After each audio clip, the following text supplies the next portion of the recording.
Siglo a Siglo es una presentación de Banco Continental. Responde.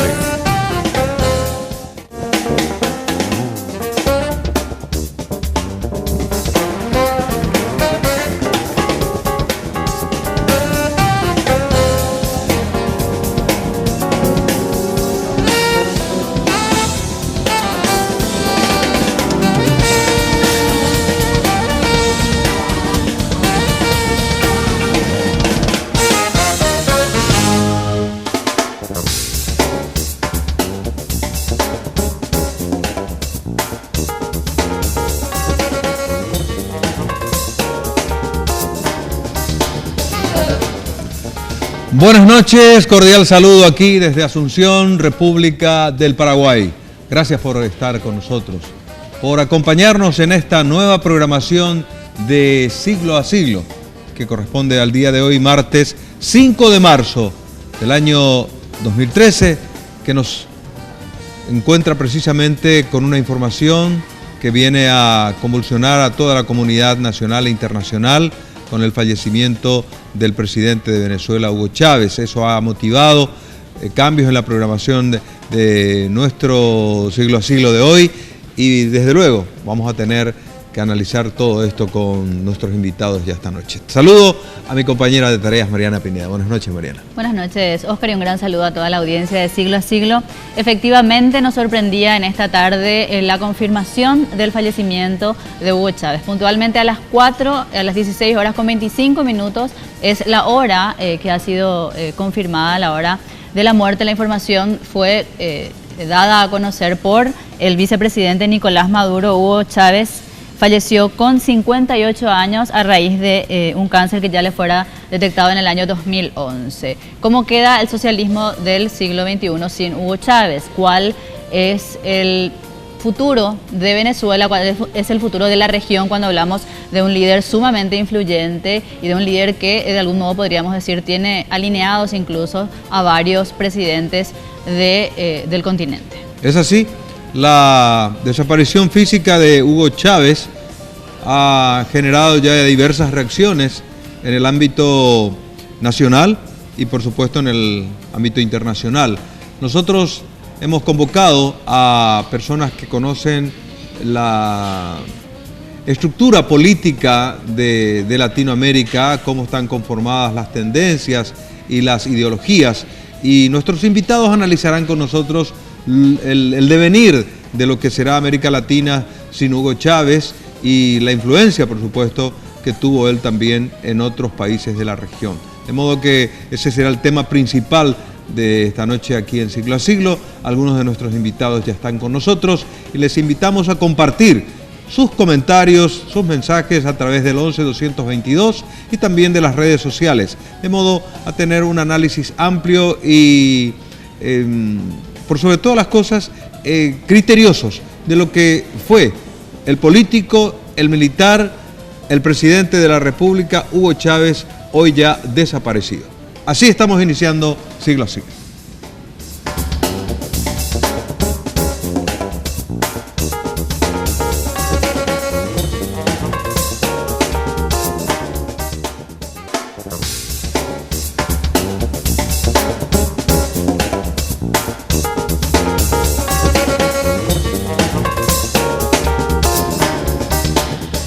Nosotros tenemos hoy confirmada una mesa de entrevistados que van a ir acompañándonos y ayudándonos a analizar todo lo que representa la partida de Hugo Chávez, pero ya tenemos al primer invitado con nosotros, Oscar. ¿Qué te parece si le saludamos? Con mucho gusto. Doctor Bernardino Cano Radil, buenas noches, bienvenido. Gusto por estar con nosotros y gracias. Agradecimiento por supuesto. Gracias por la invitación, Oscar, Mariana, mucho gusto y bueno, estamos aquí disponibles a la teleaudiencia. Nos sorprendió a todos, sí. Doctor, más allá de que de algún modo esperábamos, digamos, por la enfermedad que le quejaba al mandatario, sin embargo, nos sorprendió y cambió los planes de muchos, incluso el suyo. Sí. Realmente fue una sorpresa el día y la hora, digamos. Se veía que era una situación que se estaba esperando. Esta tarde, entre las 2 de la tarde, hora de Paraguay, 2:30, el señor Nicolás Maduro convocó a una conferencia de prensa y convocó a todo el gabinete venezolano, de modo a poner en contexto la situación de la salud de Hugo Chávez. Pero en la transmisión se observaba rostros compungidos y una expresión de aparentemente resignación de Nicolás Maduro, como diciendo, bueno, estamos ante una realidad que tenemos que asumir. Pero ante eso ya lanzó una amenaza inmediatamente. La amenaza, vamos a escuchar aquí esta noche, se refiere precisamente a que nadie intente subvertir el orden y la Constitución Nacional, en el lenguaje de Nicolás Maduro que ustedes conocen. Sí, yo a las 5 de la tarde mi señora me comentó eso, Gloria, que vio por televisión. La conferencia. Sí, Sí, y me dijo que ella creía que había muerto. sí. Daba la sensación. Que dedujo que, Sí. que estaba muerto ya, o al final. Pero no teníamos la Claro, información claro. ni confirmado, pero de la escena, de que el entorno de Chávez ya conocía la gabinete situación. y de la expresión nerviosa que tenía él, esa era la idea. Sí, tono amenazante. Sí. Como incluso hay un militar de la Fuerza Aérea a quien le dieron 24 horas para preparar maletas, porque dice que formaba parte de la conspiración ya. Sí, por ejemplo, que eso que se informó así, por ejemplo, son todos escenarios muy complejos de lo que puede venir en Venezuela. Y lo más preocupante, dentro de todo este escenario delicado, es que esté viajando a Cuba, o haya viajado a Cuba Nicolás Maduro en estos momentos. Preocupante porque demuestra una fragilidad de legitimación de poder enorme.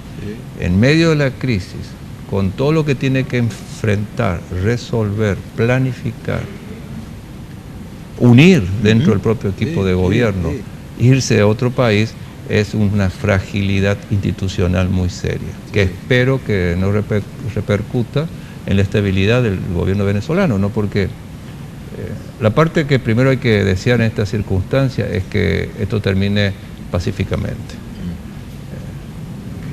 Cuando uno dice esto, de que termine pacíficamente, es porque ronda la sombra de la violencia política. Y no se puede desconocer esa realidad por los mensajes propiamente incluso de las Fuerzas Armadas. Cuando las Fuerzas Armadas dicen que hay unidad, que hacen discursos, y bueno, los que estamos en el tema político de hace tantos años, siempre entendemos que cuando suceden esos lenguajes crípticos es porque no es todo lo que sucede lo que dicen. Y entonces esos son los escenarios que nos hacen ser cautos, prudentes y desear lo mejor para el hermano pueblo venezolano. Claro, seguro. Queremos compartir en este momento para continuar luego el análisis, justamente el momento en el que este anuncio era dado a conocer por el vicepresidente de Venezuela, Nicolás Maduro. Nicolás Maduro, con una voz entrecortada, anunciaba que el comandante y presidente Hugo Chávez había dejado de existir.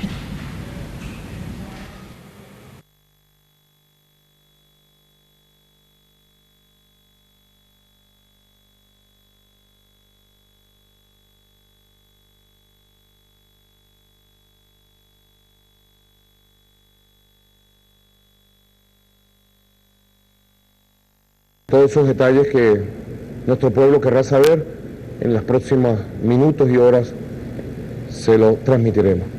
Así que mucha fortaleza, mucha oración y asumamos estas dificultades en la vida con el amor más grande que sembró en nuestro corazón Hugo Chávez Frías.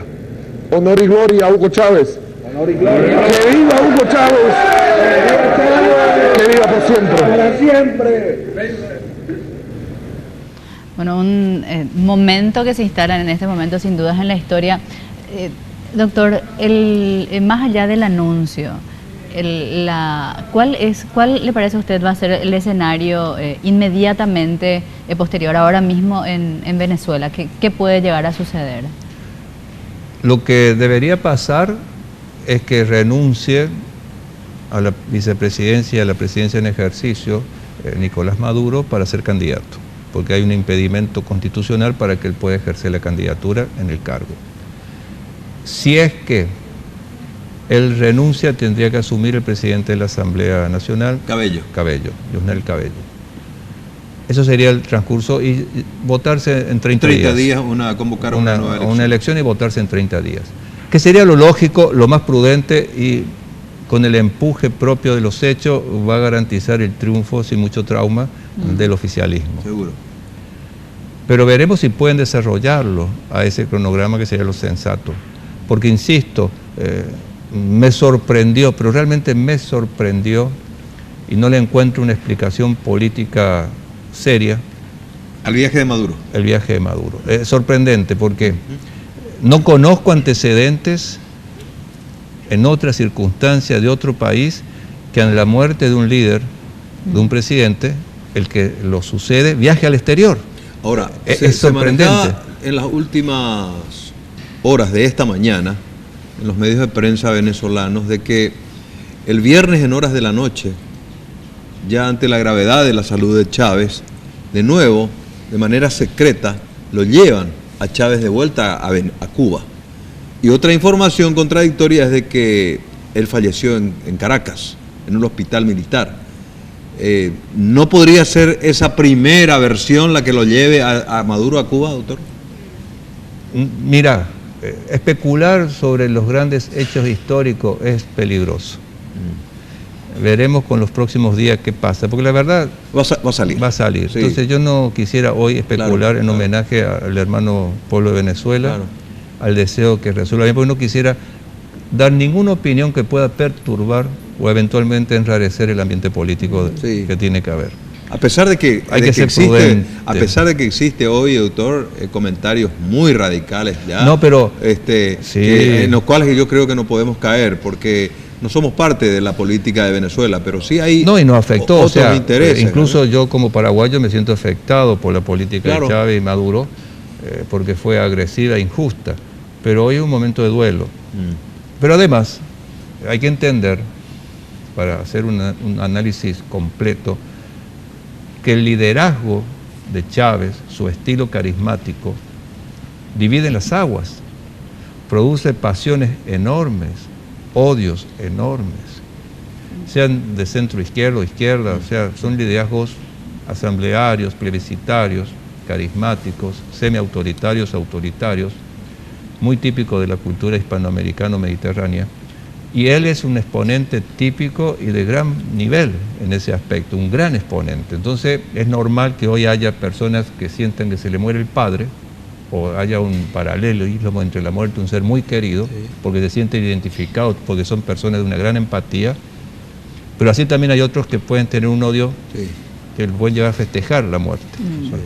Y esto hay que manejarlo con paños fríos y con calma, porque justamente los que queremos la democracia, las repúblicas, sabemos que estos son momentos delicados, que hay que ser prudentes, porque una palabra maldicha, una interpretación más allá de lo correcto, puede desencadenar una crisis.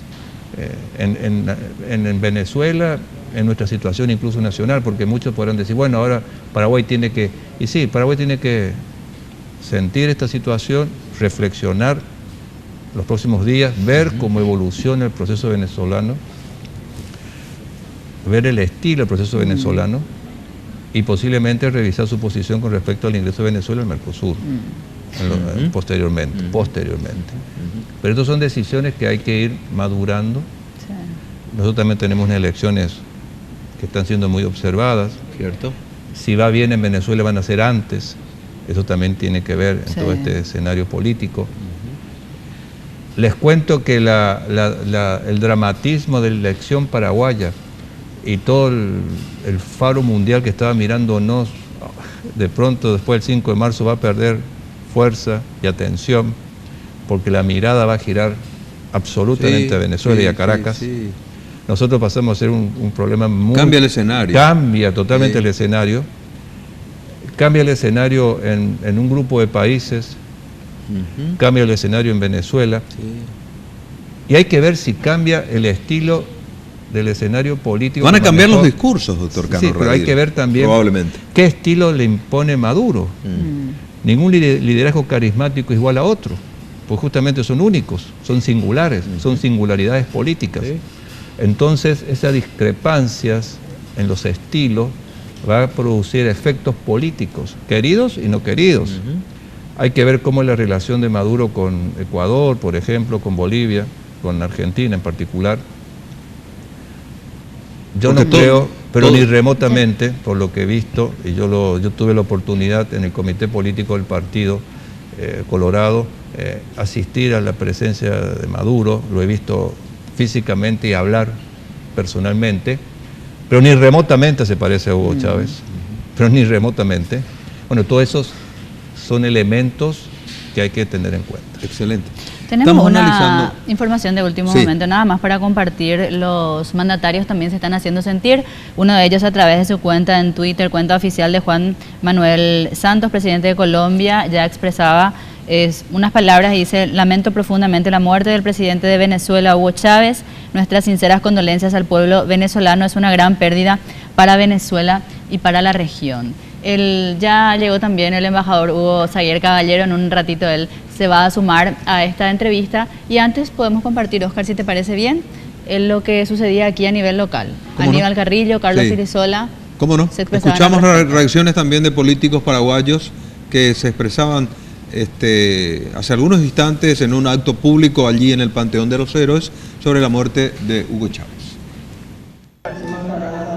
Y con mucha tristeza, con mucha pena, te diría que en primer lugar y al mismo tiempo muchas reflexiones, ¿verdad? Solidaridad con la familia, solidaridad con el pueblo venezolano, solidaridad con todos los latinoamericanos que hoy tienen una noche de tristeza, pero al mismo tiempo de mucha mística, de mucha energía, porque Chávez es un líder que trasciende las fronteras de Venezuela, es un líder que va a trascender su propia existencia.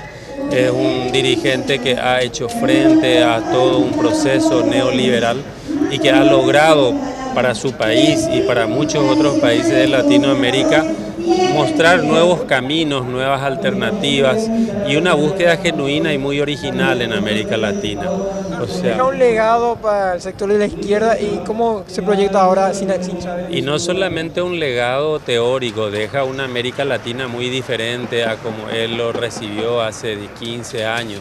Deja una América Latina con iniciativas populares, deja una América Latina con protagonismos electorales, con democracias participativas, deja una América Latina vigorosa que hasta es vista en el mundo como un continente donde pasan cosas nuevas, donde se dan situaciones nuevas.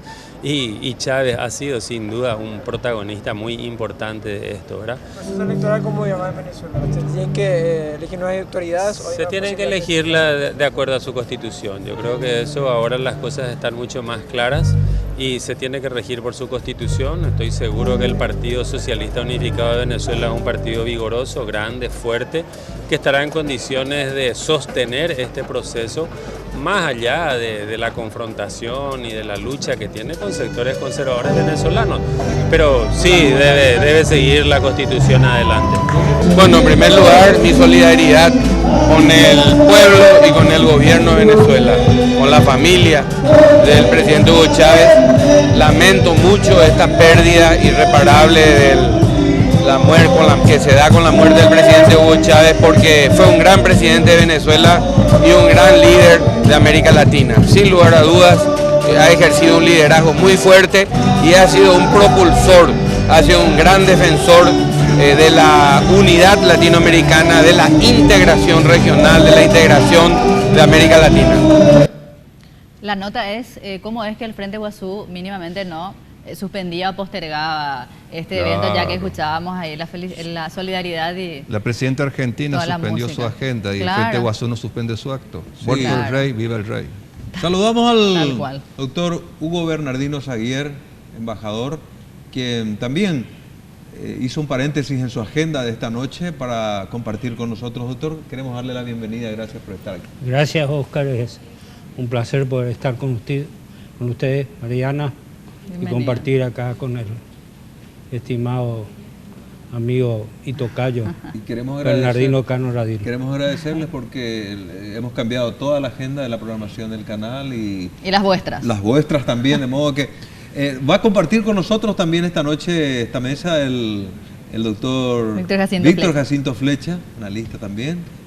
O sea, vamos a tener una tertulia muy agradable ya en algunos instantes, analizando en el contexto político lo que significa la desaparición física de Hugo Chávez. Luego de la pausa.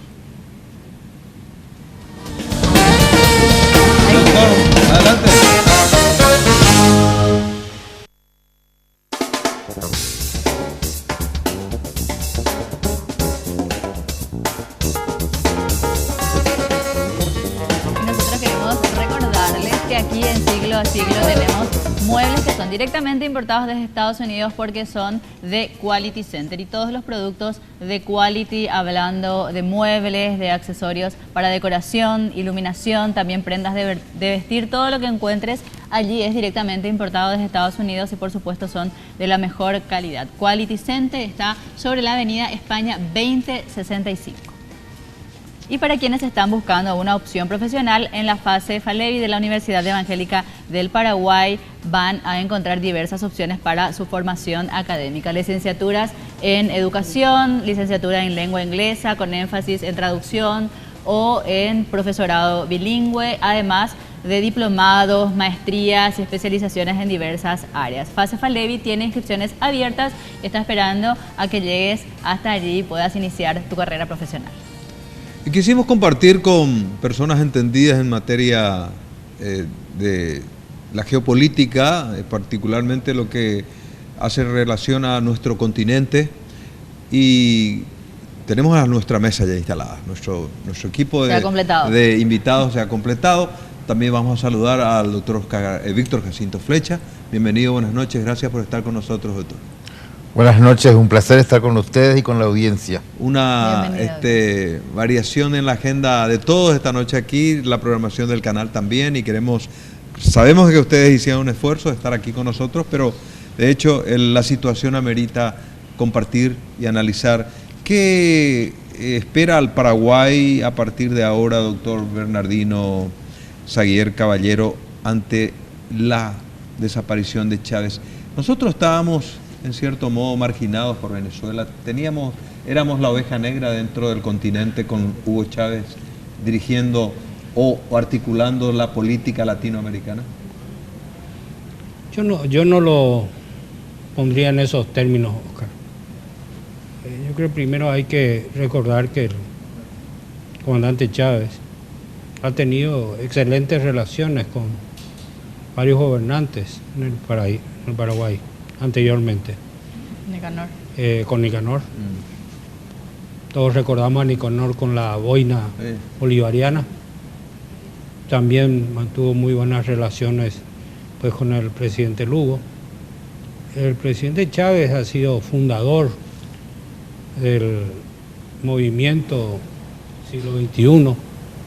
Es uno de sus exponentes más destacados. Además de eso, ha sido y es, desde luego, quien organizó el ALBA, los países del ALBA, que son muchos, varios, no solamente de América del Sur, sino también uno de Centroamérica y del Caribe. Es decir, él ha sido un líder en América. Y la desaparición de él nos abre a nosotros el gran interrogante de qué va a pasar con el movimiento bolivariano. Creo que algunos habremos visto hoy las declaraciones del vicepresidente Maduro y hablaba del nuevo libertador. Así, yo creo que en este momento nosotros estamos viviendo, y creo que el doctor Flecha y Bebito, que no habría nacido seguramente, pero debe recordar, vamos a vivir un momento de duelo en Venezuela, muy parecido a lo que sucedió cuando falleció Perón. Está muriendo un gran líder, con una variante. Perón no era lo que hoy Chávez significa para toda América. Para la región. Para la región. Vamos a ver expresiones y acompañamiento de muchos presidentes. Acabamos de escuchar las declaraciones del presidente de Colombia, un país vecino, amigo, y que hoy está viviendo una relación muy buena con Venezuela. Relación bilateral que no siempre ha sido buena. Entonces, con lo que respecta a nosotros en particular, debido tanto a lo que nos pasó en Mercosur y el ingreso de Venezuela a Mercosur, luego de nuestra suspensión, como también la situación en UNASUR, es algo que puede ser que evolucione, como puede ser que no. Hay que ser muy cuidadosos, hay que ser muy prudentes, hay que buscar cuál es la mejor fórmula. Nosotros desde luego pensamos que esto debe ser recompuesto de alguna manera, y en el caso concreto de Mercosur, si queremos hablar de Mercosur, Hay que recordar que hay una decisión de nuestro Senado de rechazar el protocolo de adhesión de Venezuela. Entonces vamos a ver qué hace nuestro Senado cuando... Bueno, pero ahora hay que esperar los próximos días también en Venezuela, la Constitución. Yo te estaba explicando antes que llegara Hugo. Nosotros tenemos que estar... Hoy el centro de atención que había en las elecciones del 21 de abril pasa inmediata y automáticamente, porque sos conocedor del mundo internacional. Hoy el centro es Caracas y en los próximos 30, 40 días va a ser... Pasamos de ser el centro de atención internacional. No, pero no hay ninguna duda. Claro, y va a estar muy sujeto nuestras respuestas políticas como Estado a cómo se desarrolla el proceso venezolano. Yo Bebito, no tengo... O sea, es muy difícil en política, vos sos político de sangre y lo sabés, hacer pronósticos. Pero yo no tengo dudas de que el chavismo va a ganar las próximas elecciones. Pero no hay duda, yo dije lo mismo recién, va a ganar en los 30, 40 días. Lo que hay que ver qué estilo tiene. Exacto. Ahora, ¿quién será? El heredero designado es el vicepresidente Maduro. Si se cumple la voluntad de Chávez, él será el candidato. Pero vamos a ver cómo se comporta el pueblo, cómo se comporta el partido chavista en este momento, quién realmente resulta su candidato. ¿Y cuáles son las posibilidades de nuestro país, embajador? Porque hay quienes han sido opositores normalmente de la inclusión de Venezuela al Mercosur, que finalmente entró por la ventana o por donde sea, pero finalmente entró dejando de lado a nuestro país y su legítimo derecho, etcétera. Han dicho en reiteradas oportunidades, no es con Venezuela, es con Chávez. Hoy ese obstáculo, podríamos decir, que representaba la figura misma del presidente Hugo Chávez no está. ¿Esto puede cambiar, cree usted, la posición que tenía justamente nuestro Senado? ¿O va a permanecer esa posición con Nicolás Maduro? Yo creo que va a cambiar independientemente de lo que señala Bebito, porque todavía no sabemos cuál va a ser el camino que va a elegir Venezuela. Creemos que va a seguir su constitución. Desde luego hoy Maduro nos mostraba la constitución. Entonces, eso creo que le corresponde ahora a Diosdado Cabello asumir la presidencia de la Asamblea y llamar a elecciones. Creo que van a haber elecciones muy rápido. En 30 días seguro. Va a haber muy rápido elecciones y el resultado va a ser ahí. Ahora, ¿qué hace Venezuela? Sin lugar a dudas, quien lo suceda, no va a tener, por lo menos al inicio, el gran liderazgo que tenía Chávez. Doctor Eso no cabe la menor duda. Doctor Flecha, usted ha seguido muy de cerca seguramente el proceso de consolidación del socialismo del siglo XXI de Hugo Chávez. Sobre bases programáticas probablemente sociales muy firmes, habrá querido o tuvo la intención de consolidar un socialismo moderno probablemente, pero lo que se ha observado en el tiempo en que Hugo Chávez comenzó a consolidar ese proyecto, la polarización de la sociedad venezolana. Hay demasiada radicalidad en el aprecio y en el desprecio del socialismo impuesto por Hugo Chávez. Y en las elecciones últimas hemos visto que hay un porcentaje muy alto de oposición de Hugo Chávez. ¿En qué concluiría hoy sin Hugo Chávez esa polarización de 45 contra a 55%? El caso de Hugo Chávez y todo el planteamiento del bolivianismo, digamos, no es nuevo en América Latina.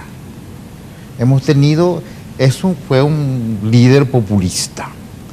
Populismo ha sido casi una constante. Después del caudillismo en nuestros países, en el siglo XIX, principios del XX, en la década del 20 para adelante, hasta el 50 pasado, emerge una forma de gestión política populista.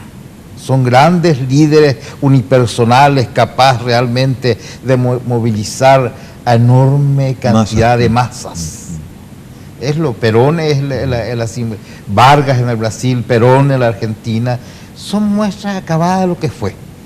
Yo recuerdo haber escrito unos artículos ya hace 7 u 8 años para un diario de Colombia que se preguntaba si realmente era un fenómeno nuevo la emergencia de Chávez en Venezuela, y yo decía que no, que era realmente el viejo fenómeno renovado, cambiado de cara, pero que era el viejo fenómeno populista. El mismo estilo de dominación. El mismo estilo de dominación.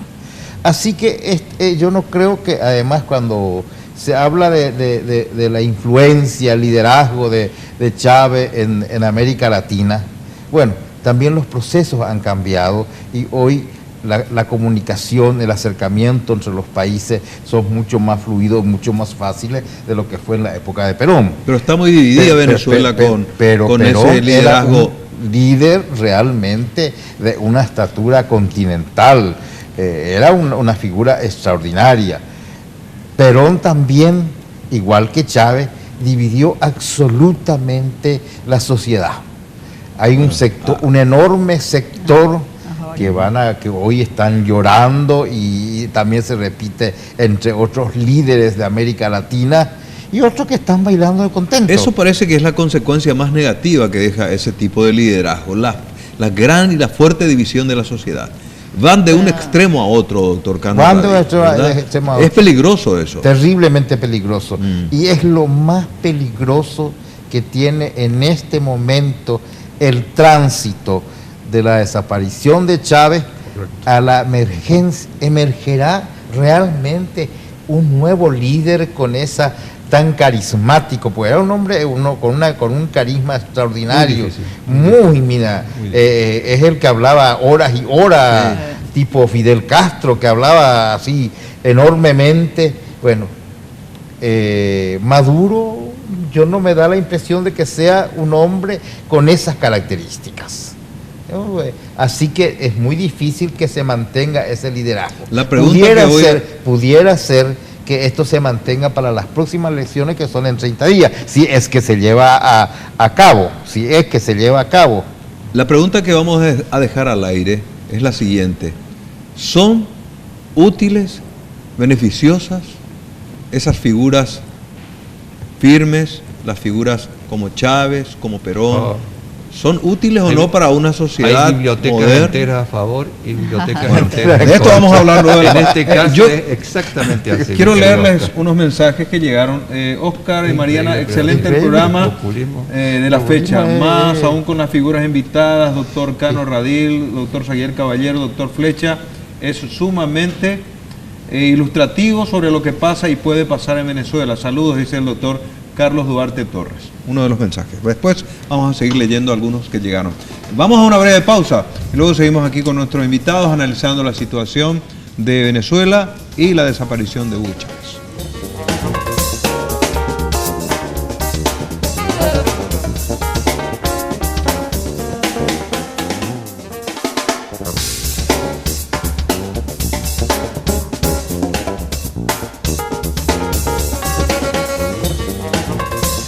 Dismar Salud y Cultura, para cuidar tu cuerpo y tu salud, te recuerda que podés usar la cinta reductora contractora abdominal y el vibromasajeador orgánico Jack, además de toda la gama de productos que tiene Dismar Salud y Cultura para ofrecerte. Y como todas las noches, yo tengo que agradecer también al Oro y el Moro por los accesorios. Hoy estoy un poco discreta, pero tengo allí unos aritos de perla y también las pulseritas haciendo juego. El Oro y el Moro tiene sus locales en el Shopping Villamorra, también en el Mall Excelsior.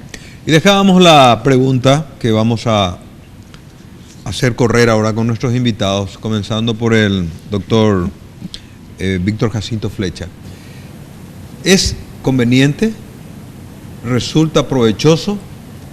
¿Trae beneficios a una sociedad que emerjan líderes carismáticos con esa fuerza como la que acabamos de identificar a Hugo Chávez? Hay otros ejemplos en América Latina. Breve referencia sobre esa factibilidad. ¿Es o no provechoso para una sociedad, doctor?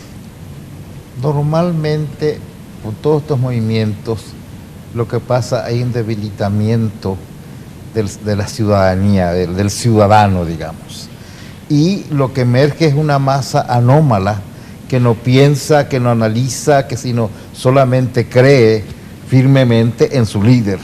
Es un adicto de su líder. Son enormes cantidades de masas, de cosas. El propio peronismo, El peronismo comenzó los barrios marginales, los barrios pobres, las villas miserias, comenzaron con Perón. Yo recuerdo que Perón ponía unas murallas para tapar en las avenidas, ponía una muralla para tapar los barrios. Comenzó con eso y esa gente era peronista. No hubo un desarrollo de la ciudadanía, un ciudadano capaz de ver la política, de criticar la política, de cuestionar la política, capaz de hacer consciente la política. En ese sentido yo creo que fue muy malo para todos los procesos democráticos de nuestros pueblos. Ha dejado una herencia muy dura, muy fuerte. El propio peronismo hoy se disfraza de 100.000 tipos son tan diferentes a la propia ideología de Perón y sigue ganando elecciones en nombre de Perón. Y quien conoce mucho de eso es el doctor Cano Radil, claro, que va a abundar un poco en detalle al respecto. Sí. A esta altura de mi vida habré cambiado 4 o 5 veces de opinión sobre este fenómeno, porque lo vengo estudiando de los 20 años, de los 16 años por ahí que estudio la política, y el populismo es una matriz crucial para entender la política latinoamericana. Más que en otros continentes, vamos a aclarar, es un fenómeno muy hispano-mediterráneo, lo dicen los sociólogos, hispano-mediterráneo, que tiene olor a aceite de oliva, incluso dice un sociólogo italiano, griego. Ahora bien, ¿por qué cambié de opinión? Porque hay momentos que me parece que son de avanzada, y hay momentos que son retardatarios. Y uno de los clásicos más sutiles, más finos de la política, Antonio Gramsci, en El Príncipe Moderno, desarrolló la tesis del cesarismo, que es esto, o el bonapartismo de Marx. Y decía Gramsci que hay cesarismo retardatario y cesarismo progresista.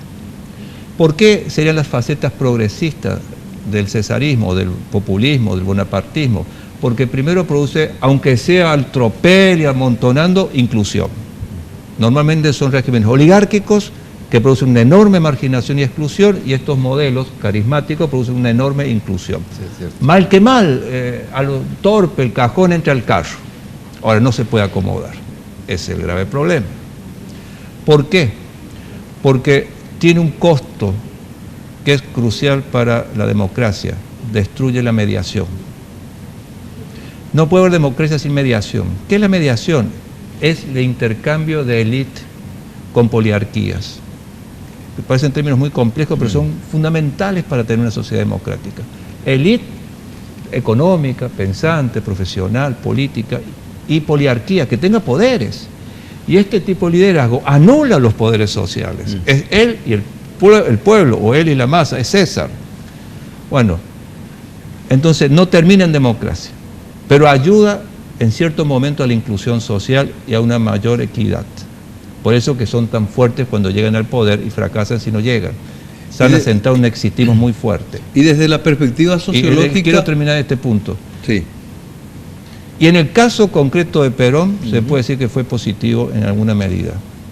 En el caso concreto de Brasil, Getúlio Vargas también fue positivo en alguna medida. No sé el caso de Chávez. ¿Por qué la diferencia? Porque tanto Perón como Vargas produjo una expansión de la economía y una base ampliada de industrialización y transformación con sustitución de importaciones, como se dio un poco en Ecuador, un poco en Perú, salvando la distancia. En el caso de Chávez, fue un populismo posiblemente más burdamente igualitarista, pero más negativo para el futuro de Venezuela, porque no permitió a la matriz económica expandirse y subsidió todo. Hasta tal punto, que están importando gasolina de los Estados Unidos en este momento. Subsidió todo. Perdió la capacidad de perforación de los pozos de petróleo PDVSA, perdió la capacidad de, ¿cómo se dice? La refinaría. De refinar, por no actualización tecnológica. Perdió la importación de, antes no importaba comida, está importando comida, o sea, desindustrializó Venezuela. Tuvo la chequera más grande y gorda de la región. Y el pueblo, claro, o sea, aunque haya mayor equidad, pero cuidado, ¿cómo se mide esa mayor equidad con índices que le gusta mucho el PND de todo eso? Y capaz que los ricos sean menos ricos, pero no los pobres hayan salido, aunque se haya dado un piso de subsidio que pudo haber levantado. Pero eso es hambre para el futuro, porque ninguna economía que solo se quede en el subsidio puede estabilizarse en la historia de la humanidad. Entonces, ese es un gran dilema, y traté de ser muy sintético como me pediste, pero es un tema tan profundo. Queríamos- profundo, es la clave de entender Latinoamérica. Y cuidado, termino con esto ya. Cuidado con esto, el Paraguay tiende al populismo. Absolutamente. Y entonces, por eso que lo estudio tanto, por eso que lo leo tanto. Ahora el último que busqué, el de Laclau, que Ernest Laclau está haciendo una reivindicación del populismo, porque volvemos a tender al populismo. Y a mí me gustaría escucharle al doctor Saguier desde la perspectiva diplomática, porque ambos son sociólogos, hicieron un análisis bastante profundo y particular de los efectos de lo que significa ese carisma, ese liderazgo y las consecuencias a los que puede llevarle a una nación ese tipo de perfil. Doctor, en la diplomacia, ¿cómo se analiza ese tipo de conductas, ese tipo de presencia, si se quiere, omnipotente de una persona que ustedes como diplomáticos saben de que las cuestiones diplomáticas a veces hasta son manipuladas por ciertos determinados líderes regionales, porque en la OEA creo que hubo bastante influencia de Chávez en los últimos tiempos? Bueno, yo te diría desde el punto de vista diplomático que Chávez logró tener una presencia arrolladora, muy fuerte. Arrolladora. Arrolladora, muy fuerte. Al extremo de que muchos países, aún no compartiendo su ideología, sin embargo, se reservaban la oportunidad de contradecirle. Pero yo quiero hablar de política. ¿Y a qué se debe eso? A que tenía un estilo que manejaba muy bien la política exterior. El señor Maduro es un gran canciller, nos guste o no nos guste. Ya. Es un buen canciller. Es un buen canciller. Y Es él sabía efectivo. muy bien lo que quería. Y Maduro era absolutamente fiel, como lo sigue siendo, a su presidente. Por eso es que es el sucesor del comandante. Tiene una política exterior definida, sabía lo que querían.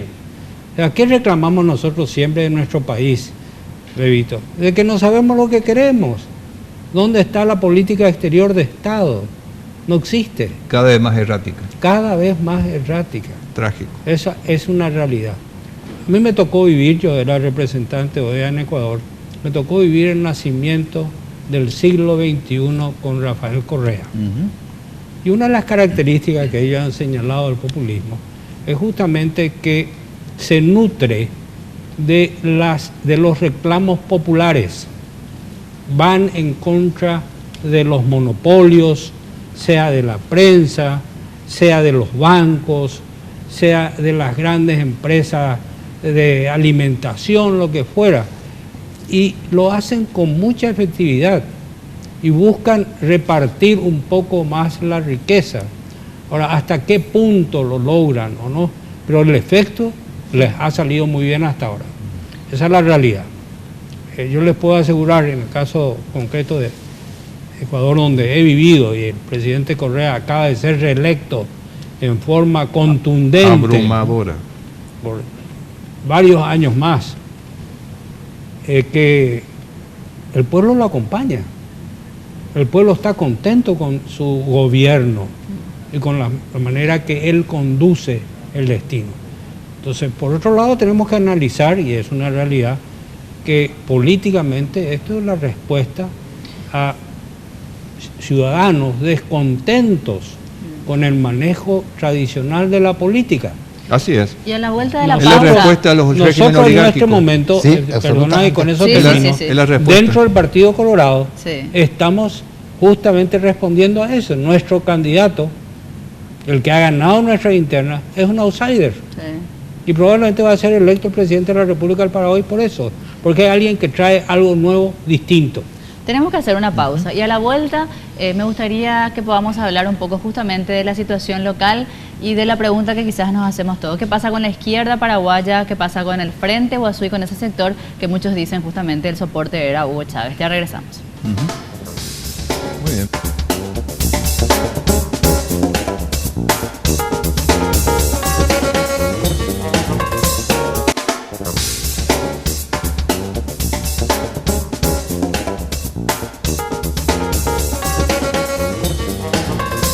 El mejor líder de la historia es el título que nos recomienda en esta noche Reflexión, Música y Libros, y es de un autor que a mí particularmente me agrada muchísimo, Lucas Leys. El doctor Lucas Leys, él es el director de Editorial Vida, de especialidades juveniles a nivel internacional, un hombre sumamente capacitado y con mucha experiencia, así es que puedes ir y adquirir este título en Reflexión, Música y Libros. Está en Eusebio Ayala, casi República Argentina. Tenemos, bueno, en la pausa estábamos apuntando algunos temas de los cuales todavía tenemos que hablar. Vamos a hablar después del sorpresivo viaje de Nicolás Maduro a Cuba, pero antes les hacía la consulta, ¿qué pasa ahora con la izquierda paraguaya?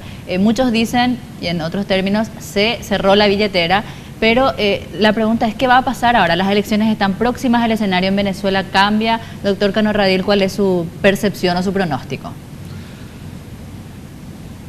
Sería relevante el tema si la izquierda tuviera alguna remota chance de salir segundo. No digo primero, pero por lo menos segundo. O de pelear. Pero la izquierda, por errores propios de conducción, creo, se ha autodeclarado marginal en este proceso electoral. De estas elecciones. En este proceso electoral. Por errores de alianza, por errores de manejo de su propia herencia política, por incomprensión de lo que es una tarea electoral. ¿Esto puede empeorar ese automarginamiento? Va a empeorar, sin duda que va a empeorar. Como le viene bien, se puede decir, en Venezuela, a los que van a hacer campaña en 30 días, es monstruosamente malo para los que van a hacer campaña en Paraguay. Así de sencillo este problema. Pero no es un tema muy relevante porque la izquierda no está compitiendo electoralmente con cierta chance electoral. Ahora, si estuviera compitiendo entre estar el primero o segundo una mayoría parlamentaria, sí merecería, creo, un análisis mucho más agudo. Seguro. Pero realmente fueron tan ingenuos y tan malos políticos, realmente tan malos políticos, que una situación que pudo haber sido una gran ventaja competitiva, que ellos mismos iniciaron, como la denuncia del caso Fernando Lugo, dilapidaron, pero alegremente. Y con esta situación creo que su récord electoral baja más todavía. Hay mensajes que rechazan Sí, pero además, yo me pregunto, ¿es que existe realmente la izquierda en Paraguay? Bueno, esa es la primera, claro. La primera pregunta. Yo no creo que realmente exista una ideología de izquierda. Ellos repitieron todos estos llamados de izquierda, inclusive cuando estuvieron en el gobierno, repitieron exactamente lo que hicieron los partidos tradicionales durante décadas anteriores. Lo que dice el doctor es cierto. Absolutamente hicieron lo mismo. Y yo voy más lejos, digo que hay un sector de esa izquierda, entre comillas, que no es progresista, es reaccionaria. Sí, o sea, quien defiende el régimen de Irán es reaccionario.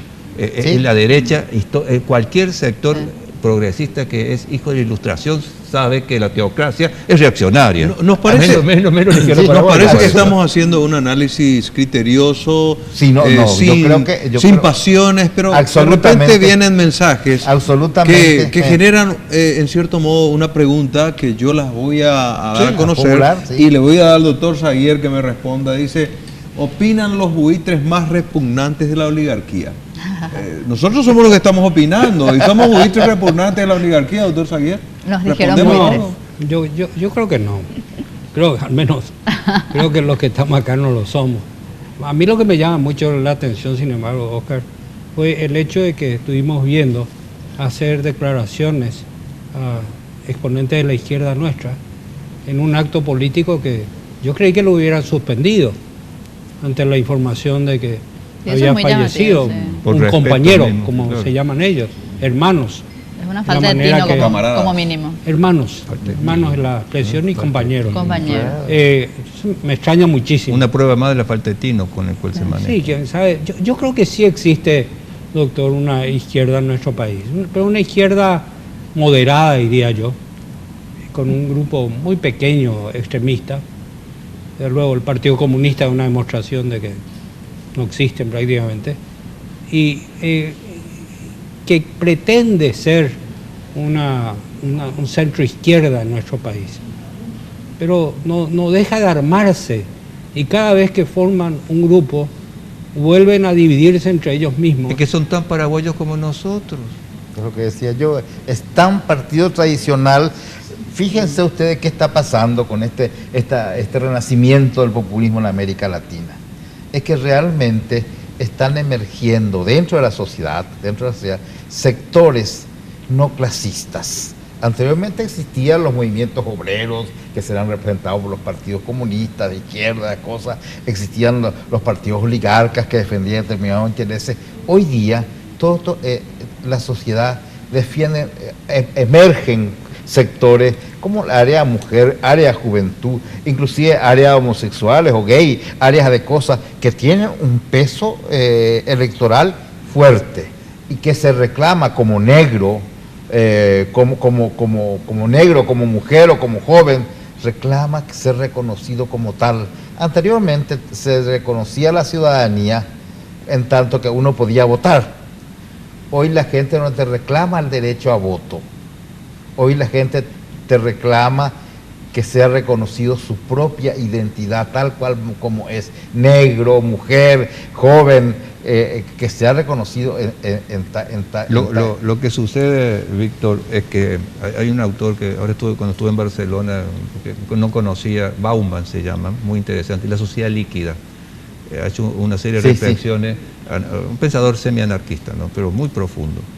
Y explica justamente que estamos viviendo el paradigma de la disolución de los estamentos, que fue el siglo XX. O sea, el siglo XXI es una sociedad líquida, es una sociedad que no tenés por dónde agarrar. La consistencia.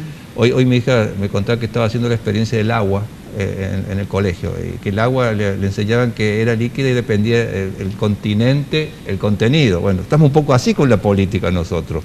La política antes conducía a las masas, conducía proyectos, conducía procesos. Hoy los políticos miran las encuestas, el humor famoso de la gente y después se hacen los actos. No. Bueno, la política sí está conducida en este momento. Y pierde su esencia, no conduce. Y nuestra izquierda siguió exactamente, no fueron capaces de atraer, mira, fíjate a quienes queremos hacer, los carperos. Los carperos nos representan absolutamente a bueno, todo. Pues los carperos también ya están bien ahora con el Partido Liberal. A todo el proceso histórico de lucha. Pero ¿qué dice Carlos Marx, por ejemplo? Campesina. No se puede construir proyectos, Carlos Marx, no se puede construir un proyecto social de cambio en base al lumpen proletariado. No se puede, y era un lumpen proletariado. Así pero, que lo dice Carlos Marx. Yo quiero ser, pragmático. ¿Qué va a pasar con Mercosur? Sí. Yo creo que, y en eso me corregirá el parlamentario Cano Radil, yo creo que este parlamento ya no tiene oportunidad de reconsiderar el tema, pero que en el próximo parlamento que se inaugure el 1 de julio, uno de los temas que va a tener que debatir es la adhesión de Venezuela. Y eso, obviamente, de darse la aprobación por parte de Paraguay, va a facilitar en cierta medida una negociación, porque nosotros estamos destinados. Yo fui negociador del Tratado de Asunción y siempre lo dije, el Paraguay forma parte del Mercosur y al formar parte tiene que estar sentado en la mesa. Él tuvo un gran protagonismo en el año 91, tuvo un gran protagonismo cuando el presidente Rodríguez, su equipo de Paté y compañía, negoció con el doctor Argaña. Sí, sabemos de su experiencia. Entonces, y sostiene, doctor Zaguier, usted de que la política en relación nuestra, de Paraguay, en relación al Mercosur, debe cambiar de esa posición actual, de la que hoy tenemos. Sin lugar a dudas, nosotros tenemos que avanzar. No podemos continuar en el lugar que estamos hoy. Fíjense que estamos en una situación peor que cuando terminó la guerra del 70. Cuando terminó la guerra del 70, nosotros teníamos relaciones con la Argentina y con el Brasil, con ejércitos de ocupación. Con el ejército de ocupación acá. Pero acá estaban los embajadores. ¿Y quién era el embajador brasilero? El vizconde de Río Branco. Hoy no tenemos embajadores de estos países. El fundador de Itamaraty. Sí. Cambiemos de tema y hablemos, por favor, del repentino viaje de Maduro. ¿Qué lectura le dan a eso? ¿Alguien tiene alguna respuesta? ¿Por qué fallece Hugo Chávez y él toma un viaje a Cuba? Yo les voy a comentar algo que probablemente otros lo saben. Una de las mejores diplomacias del mundo es la cubana. Muchos se preguntan cómo es que Cuba logró en la reunión de CELAC en Santiago asumir la presidencia de un organismo que está creciendo, cuyo principal objetivo es la defensa de la democracia. Y Cuba está presidiendo eso. Y se olvidan de que tiene la mejor diplomacia. Es algo increíble. Imagínense que Cuba no tiene en este momento los financiamientos que tenía anteriormente durante la Guerra Fría, que sabemos que era muy apoyada por Rusia. Ellos tienen un servicio diplomático que tiene más de 130 embajadas en el mundo. Nosotros nos llegamos a 40. Imagínense lo que estamos hablando. Entonces, no me extrañaría que uno de los motivos del viaje del presidente, el presidente en ejercicio en realidad, el presidente Maduro, sea ir a consultar con esa diplomacia. Pero es algo que solamente los venezolanos tienen que juzgarlo. A nosotros no nos hace sino llamar mucho la atención. Pero mientras siga Maduro... Pero es terrible, yo estoy de acuerdo contigo que Cuba tiene una excelente diplomacia, eso no me cabe la menor duda. 50 años se pasaron defendiéndose como una islita y ha sabido defenderse en forma extraordinaria. Por su extraordinario trabajo cultural. Por su enorme trabajo cultural. Ahí está la clave. Enormemente. Los embajadores no solo son políticos, sino son gente intelectuales de primer nivel y que pueden opinar sobre cualquier escritor paraguayo, tanto, cosa que los propios embajadores paraguayos no pueden opinar sobre pintura, no pueden opinar sobre literatura, no pueden opinar sobre historia. Aún los militares cubanos. Aún los militares cubanos saben ese tipo de cosas. Pero lo que llama poderosamente la atención, y eso me parece realmente terrible, que un país, cuando muere su presidente y está el vicepresidente asumiendo la presidencia de ese país, se mande mudar, como decíamos ahí del velorio, se mande mudar a otro país. Eso no puede ser. Pudieran haber, si tenían el apoyo de Cuba, pudieran haber venido que venga Raúl Castro, inclusive Fidel, inclusive todo el equipo diplomático que pueda apoyarle, venir a Venezuela, no el presidente venezolano en estas circunstancias irse para Cuba. ¿Y por qué eso llama poderosamente? ¿Qué refleja eso a su criterio? Debilidad, absolutamente debilidad. Y nuestra relación con Venezuela está en punto muerto, doctor Saguier, hoy. Y en este momento más Maduro liderando. Yo diría que está en un momento muy delicado, en que puede haber transformaciones como puede no haberlas, y en lo que a nosotros respecta, el Paraguay, nosotros tenemos que ver la fórmula para superar esta cuestión. Nosotros no podemos hablar por ellos, pero sí podemos hablar por nosotros y accionar de esa manera. Pero hoy día estamos sin relaciones, no tenemos embajadores, ni ellos acá, ni nosotros allá. Va a haber exequias fastuosas. Yo creo que va a ser una gran cumbre el entierro de Chávez. Así mismo va a ser, seguro. Y Paraguay, me pregunto, ¿será invitado Paraguay? No. Bueno, y ante esta incógnita que deja el doctor Bernardino Saguier, nosotros queremos poner punto final a este encuentro. Queremos agradecerle al embajador, al doctor Bernardino Cano Radil, al doctor Víctor Jacinto Flecha. Hicieron un paréntesis en sus actividades particulares esta noche por compartir con nosotros. Y recibimos muchísimos mensajes que por tener la intención de desarrollar nuestro tema no le damos lectura, pero algunas de ellas sí. Así que gracias, doctor Cano Radil. Gracias doctor Flecha. Gracias, doctor Bernardino. Gracias a ustedes y un placer volver a esta casa donde estuve mucho tiempo. Es así. El placer es nuestro, doctor. Gracias, doctor Bernardino. Muchas gracias. Y nos reencontraremos seguramente haciendo diferentes análisis políticos. Hacemos una pausa en Siglo a Siglo y ya regresamos.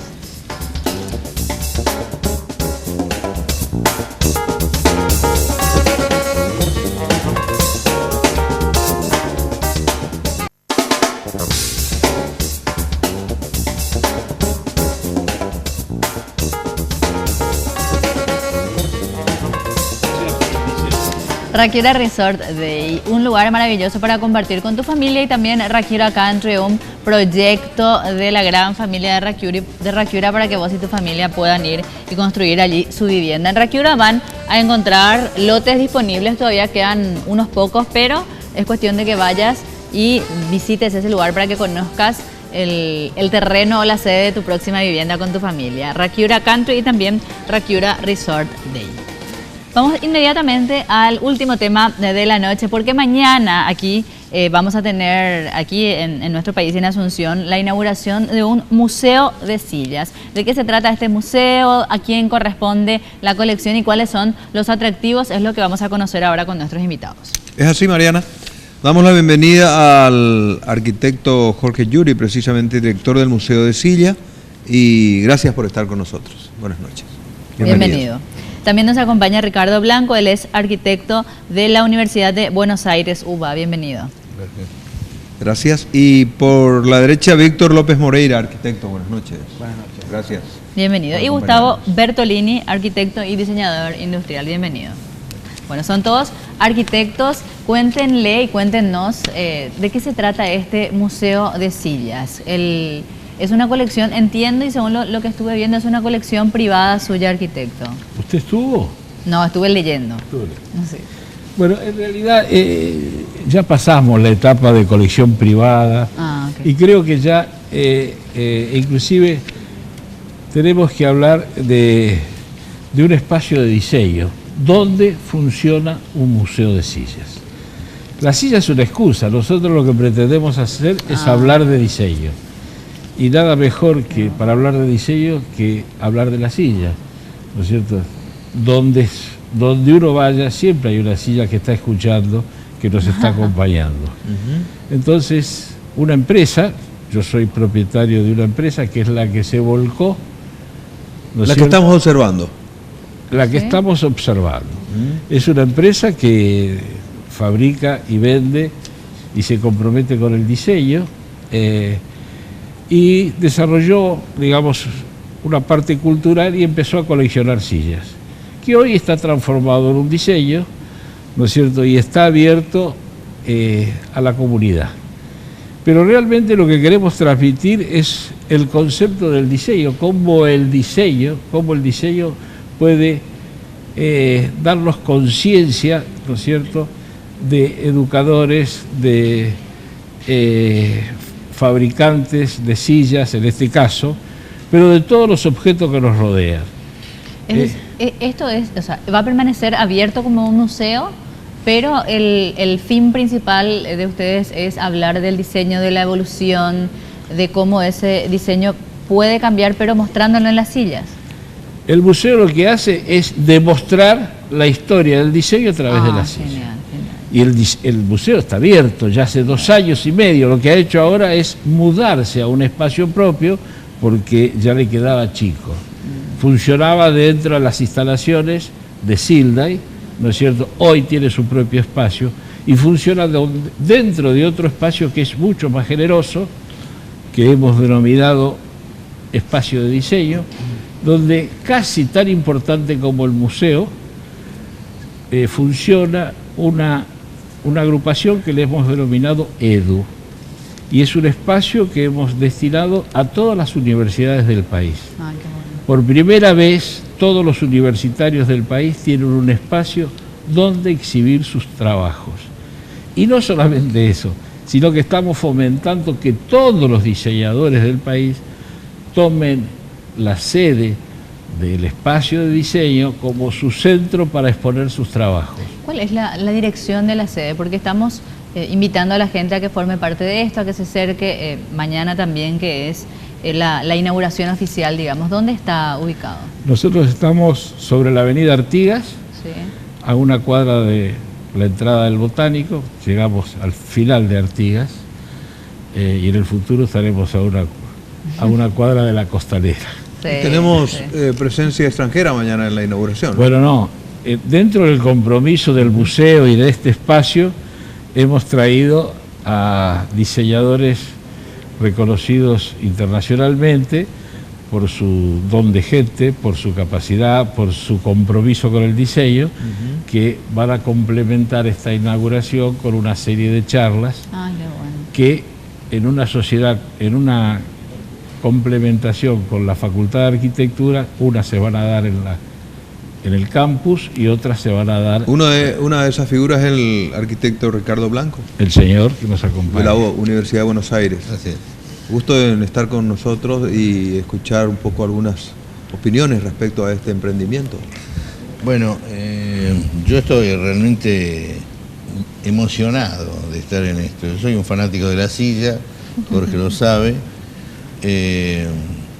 Estaba pensando que hace unos años estaba en Madrid y de Madrid me fui a Suiza y de Suiza me fui a Alemania para ver el Museo de la Silla de Vitra. O sea, hice 15.000 kilómetros cuando ahora puedo en 1 hora y media ver casi lo mismo o mejor.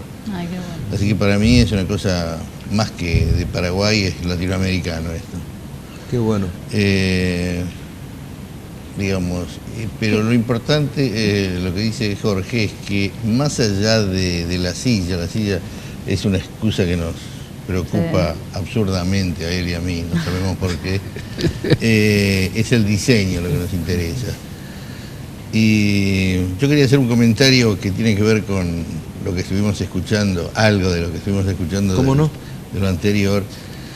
Y un amigo diseñador dice que el diseño es, digamos, no es necesario, es inevitable. Y yo digo que es como el peronismo en la Argentina, es inevitable. Así que esa es la dimensión que tiene el diseño. Le da una inyección política también a la arquitectura, ¿no? Al diseño. Al diseño. Hoy en día nada puede no ser diseñado. ¿Por qué las sillas? Porque usted decía, está absurdamente enamorado de las sillas. ¿Cómo, bueno, para quienes no somos quizá diseñadores o artistas o arquitectos, estamos fuera, usamos la silla, nos sentamos ahí y hasta ahí llegó, pero pocas veces nos fijamos en los detalles y lo vemos como lo ven ustedes, como un exponente de la evolución misma del diseño a lo largo de los años. Es extraño, pero fíjese que cuando uno habla del trono, lo máximo es una silla. Y el banquillo de los acusados, lo más abajo es una silla. Qué bueno. Y en los momentos más íntimos también hay algunas sillas. Qué excelente sillas. ejemplo, ¿no? Arquitecto López Moreira. Sí. Su participación en este Bueno, proyecto. justamente yo estoy asesorando al Museo de la Silla en todas sus acciones de promoción y difusión de la cultura de diseño. Y lo que decía el arquitecto Yuri, de que la silla es un pretexto, en realidad el museo pretende convertirse en un centro de referencia de lo que es la innovación en la industria. A nosotros, casi todos estamos acá en la docencia de diseño industrial. El arquitecto y diseñador Gustavo Bertolini es también un industrial de un polo mueblero del sur de Brasil, de Bento Gonçalves. Y lo que nosotros pretendemos con este evento, hay un evento paralelo a la inauguración del museo, que es el ciclo de charlas sobre diseño más tecnología igual a exportación. Nuestro país tiene el gran desafío de cambiar su modelo económico, ¿verdad? Pasar de la economía agroexportadora o superar, digamos, ese estadio hacia un país con mayor producción con valor agregado. Es la única manera de que un país puede garantizar empleo a su población, ¿verdad? Y optimizar la distribución de la riqueza. Entonces, el modelo de desarrollo industrial necesariamente debe involucrar al diseño como una forma de generar valor agregado en los productos. Y el signo de una buena educación, cuando alguien llega a la casa, lo primero que le dice es tome asiento. Claro. O sea, la silla toma un protagonismo desde el primer momento. Hay un gran diseñador fallecido ahora, italiano, Ettore Sozza, que decía que la silla debe ser importante porque su mamá siempre le decía que tenía que dejarle el asiento a una dama. Ah, sí, ahí está. ¿Y el arquitecto Bertolini tiene algún proyecto comercial ya a partir de este trabajo que están realizando, de estas exposiciones? ¿Va a relacionar algo de lo que significa el museo, de lo que significa todo este proyecto con el comercio en sí? O que eu falo em português, o que eu admiro nesse empreendimento é essa questão do empreendedorismo e dessa força que a iniciativa privada, na questão do Jorge, propõe a questão do museu e o incentivo para o desenho. Isso é uma coisa que eu ainda não vi em nenhum lugar na América Latina, nem no Brasil, que tem várias empresas exportadoras, empresas moveleiras, e há tempos tentam fazer esse museu e até hoje não conseguiram. Então é uma coisa que me motiva e ver como é que aqui no Paraguai se consegue fazer um museu e com uma qualidade excelente. Eu fiquei até emocionado quando eu vi esse museu.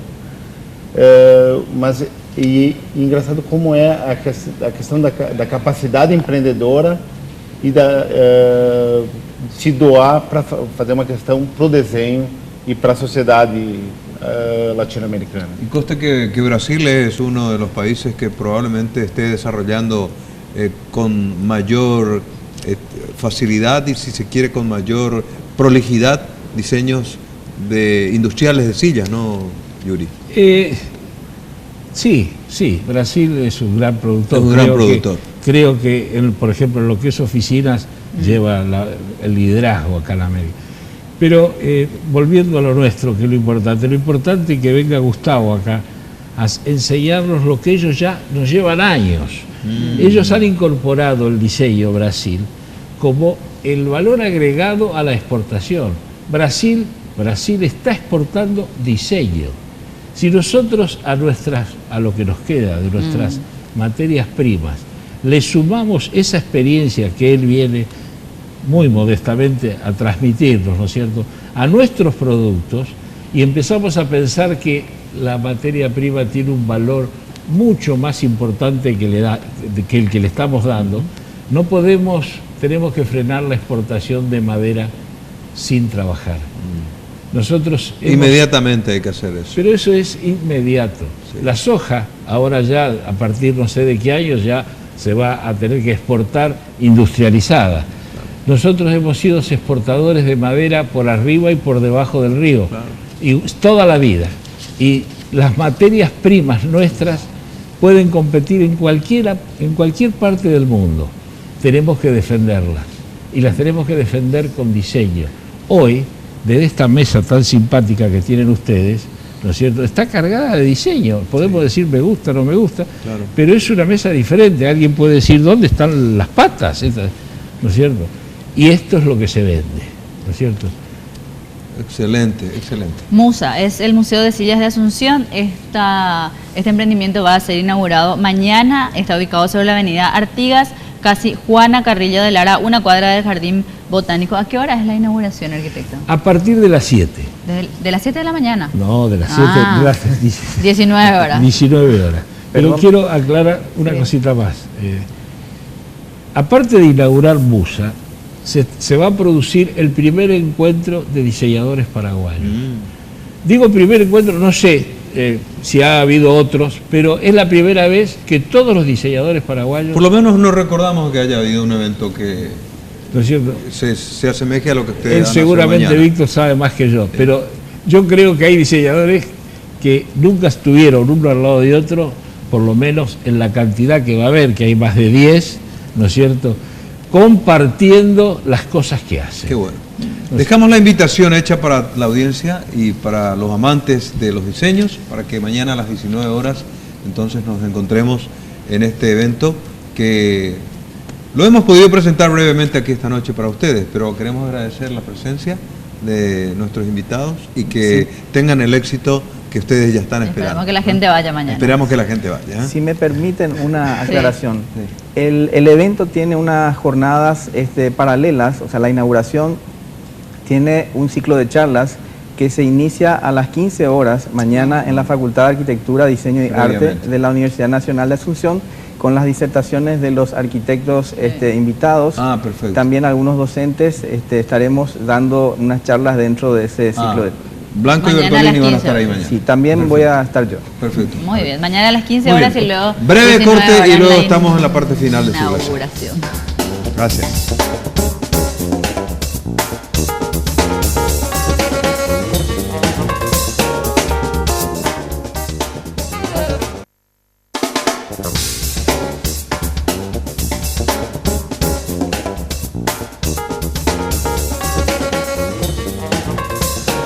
Final de Siglo a Siglo, hoy una programación especial. Les invitamos a seguir con nosotros mañana en este mismo horario, Dios mediante. Que tengan buenas noches, nos reencontramos mañana.